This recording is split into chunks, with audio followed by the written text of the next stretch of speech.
Okay, well, good morning, everybody, once more. Today we have yet another online class. Okay, now for this class, we will finish the grammar section of Unit 8.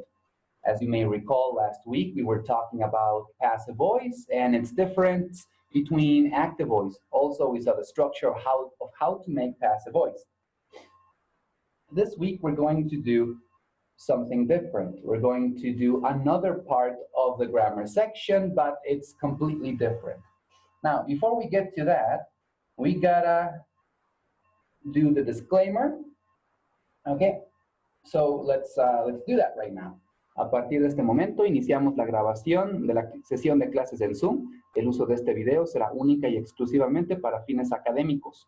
Ninguna persona puede usar las imágenes, audio o información que aquí se comparten con fines ajenos a la clase. Los derechos son propiedad del Instituto Oriente AC. Este espacio se rige bajo las normas del Manual de Convivencia del Colegio. Okay, having said that, let's jump right into it. So, grammar for Unit 8. We have relative clauses. We use relative clauses to connect two independent sentences. These relative clauses are going to be the combination of two sentences. Okay? That's what we're going to work with today. We're going to look at how to make these clauses and what we're going to use to make the connections between two independent sentences. Okay? Always remember that this is going to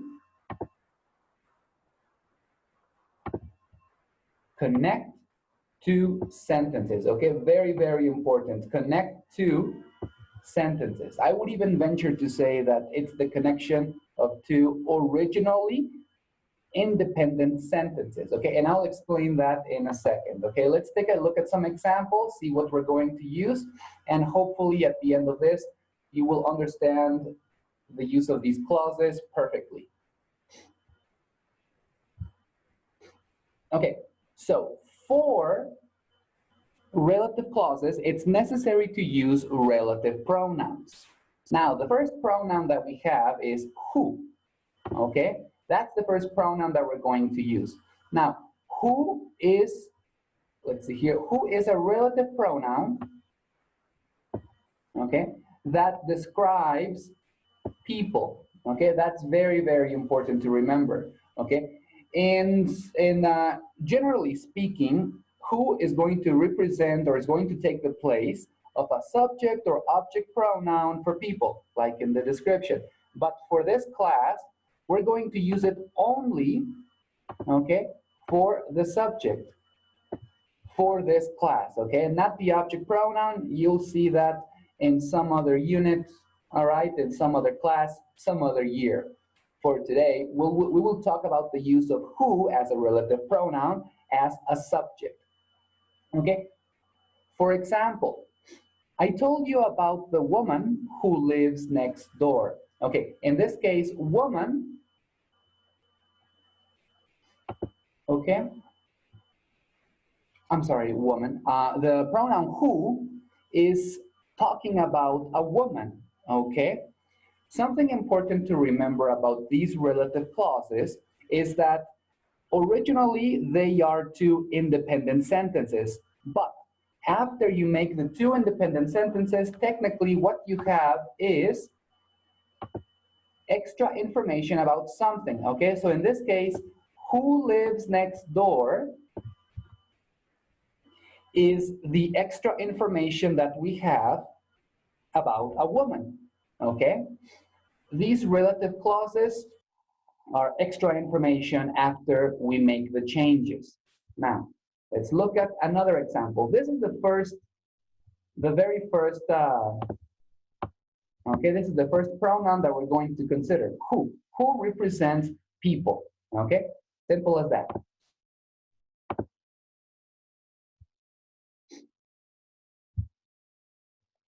That is a representation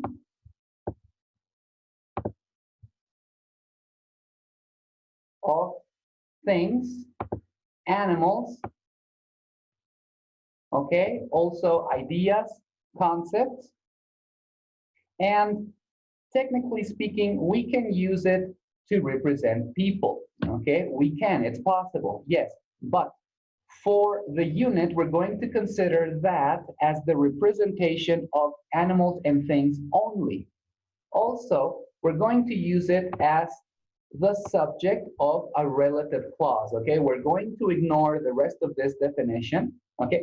That is so that you can know that this pronoun is very, very broad, okay? You can use it in many circumstances, for many things, okay? But for this unit, because we're going to start using it, only focus on two things, okay? Focus on the fact that it is a subject, and we're going to use it for animals and things, okay?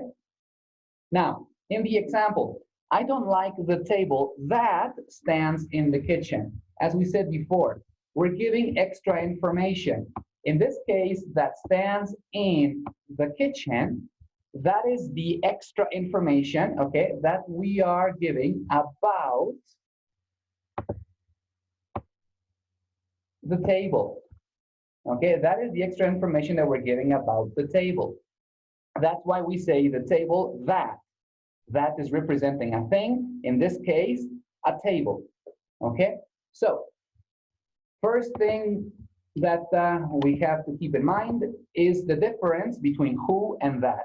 Who will be used to represent or to give extra information about people.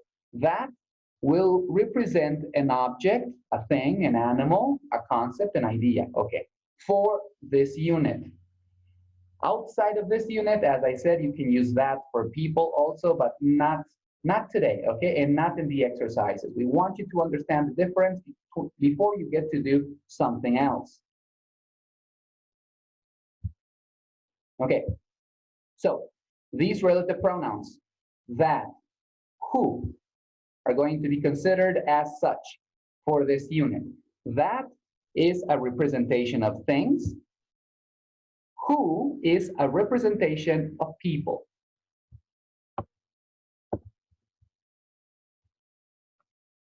So, to start understanding these relative clauses, we have to think of the two independent sentences first, okay? They are separate, okay? They are completely separate. Now, let's see here. In my example, I wrote two sentences. The people built the temple, and then we have, it looks bad. Okay, now in the second sentence, when I say it looks bad, technically I'm talking about the temple. Okay, that's what I'm talking about. I'm giving extra information about the temple.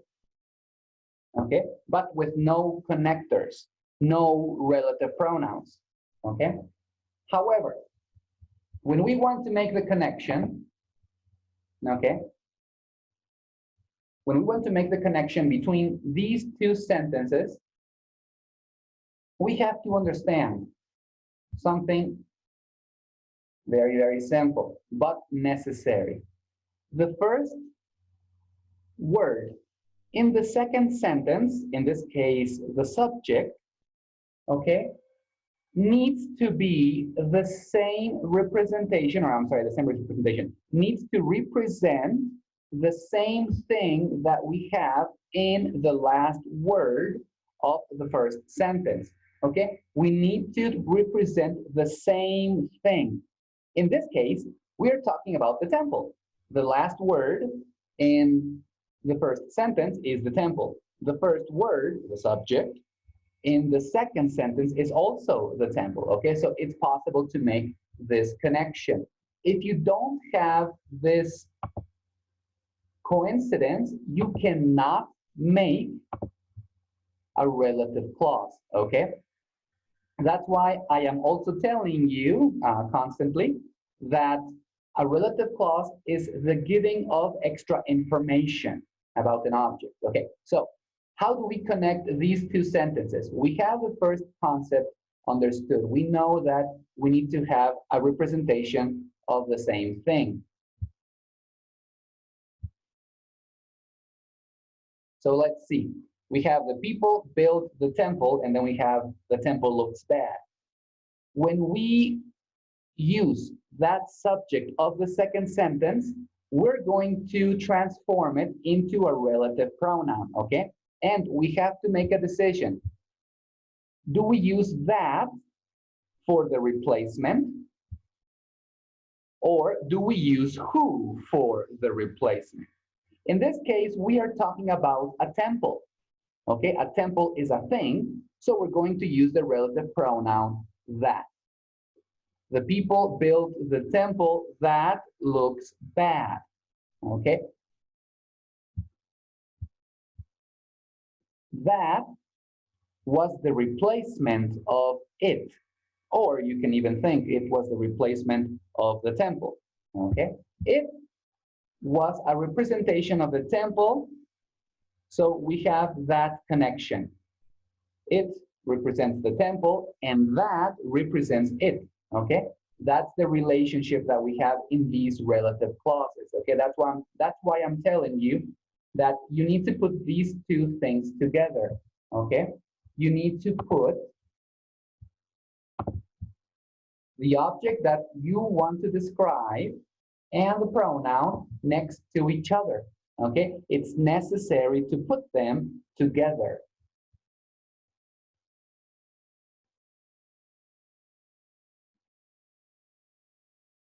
So let's take a look at an example.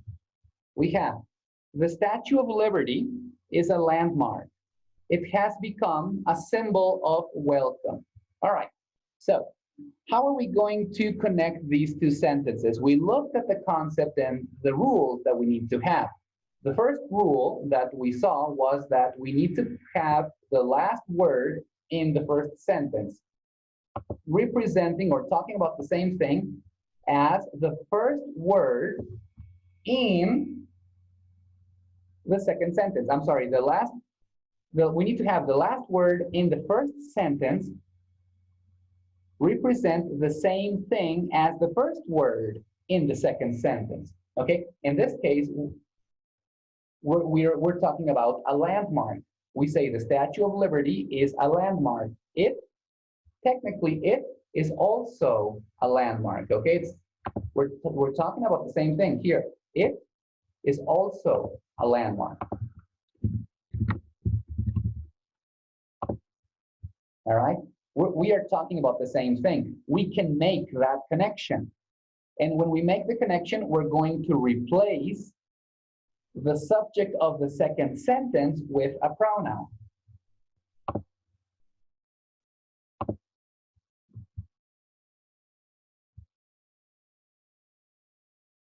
So first, we copy the first sentence exactly as it is. Okay, we have subject, verb, complement. Nothing is going to change in the first sentence. The subject of the second sentence is a representation of the same word or the same complement that we have in the first sentence. Okay, it is talking about landmark, so we're going to give extra information about the landmark. We are not going to use it again. What we're going to use is a relative pronoun. Okay, that's the change. That's the different part. Okay, we take that subject and we're going to convert it into a relative pronoun. In this case, we're going to say that, because a landmark is a thing. The rest of the sentence is going to be copied again. All right? So these are the connections. These are the structures, okay, the rules that we have to follow when we change two independent sentences into a relative clause.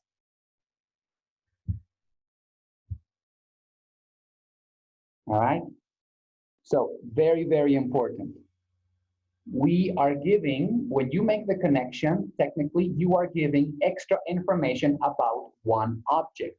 For example, you can say, I have a statue that is 100 years old, for example. Or you can say, I am a student who loves homework. Okay, we're giving, who is giving extra information about a student. Okay, it's representing a student. Or you can say, I visited the temples that, now that is going to give extra information about the temples. I visited the temples that are in Merida, for example. Or you might even say, if you want to use who, remember, while talking about people, I talked to 4 tourists who were lost. Now, it's very important, very, very important to put the object that you want to describe and the relative pronoun together. Okay, a statue that, a student who, the temples that, 4 tourists who. Don't put other words in between, please. All right? Put the pronoun and the object together, no more.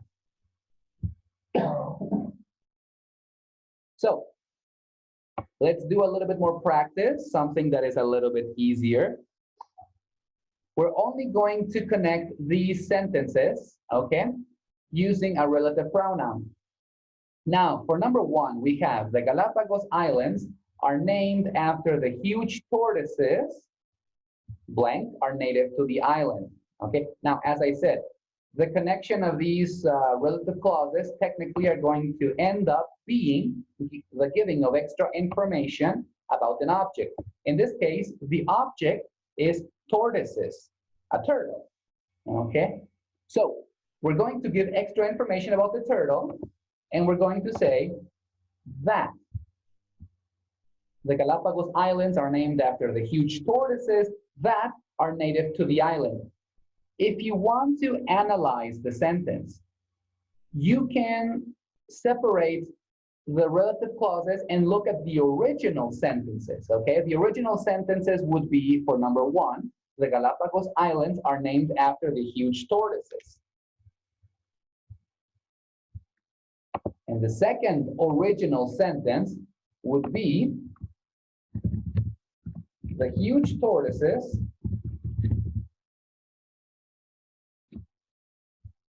are native to the island. Technically, this is the original sentence, the original separate sentence, technically. Okay? When you had, before you had the connection of the relative clauses, you had the separation right here. Okay? You had the separation, and you had the Galapagos Islands are named after the huge tortoises. The huge tortoises are native to the island. All right? The pronoun that is representing the huge tortoises.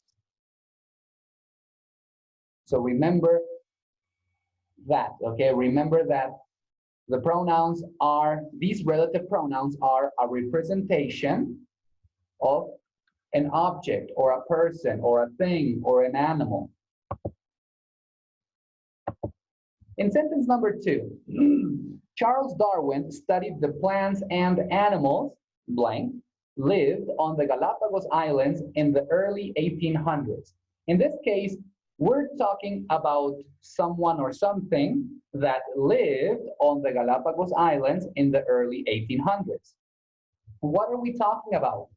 Who lived on the Galapagos Islands in the early 1800s? What are we talking about? Well, we are talking about the object that is immediate, that comes immediately before. Okay, that's what we just learned in the rules of using relative clauses. Okay, so in this case, we are talking about the plants and animals.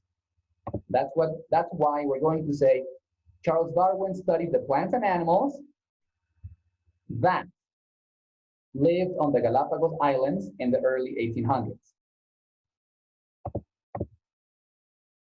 And number 3, We say who because we're talking about Charles Darwin, okay?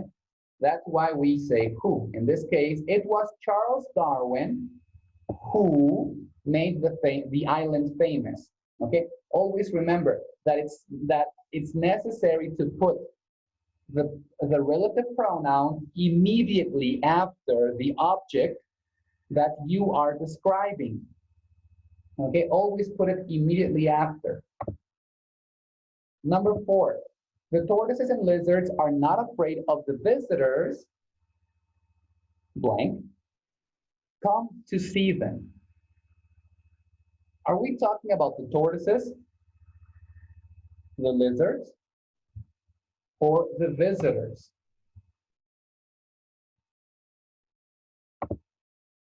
What are we talking about in this case? Who comes to see them? The tortoises, the lizards, or the visitors? Well, we're not talking about the tortoises. We are not talking about the lizards. We are talking about the visitors, okay? It's always the object that is immediately before the pronoun. So in this case, we're talking about the visitors come to see them. That's why we need to use the pronoun who. The visitors who come to see them. Number 5, the animal, blank, is the best known of all, is the Galapagos tortoise.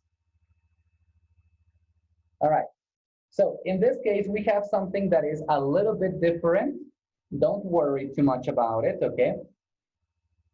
Because we are giving extra information about the subject in the first sentence, okay? This is just a little bit more complicated, just a little tiny bit, all right? But focus, don't worry, focus on the fact that you are giving extra information about the previous object. So in this case, we are giving extra information, okay, about the animal.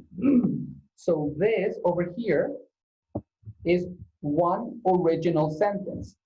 Here, technically, we were talking about the animal.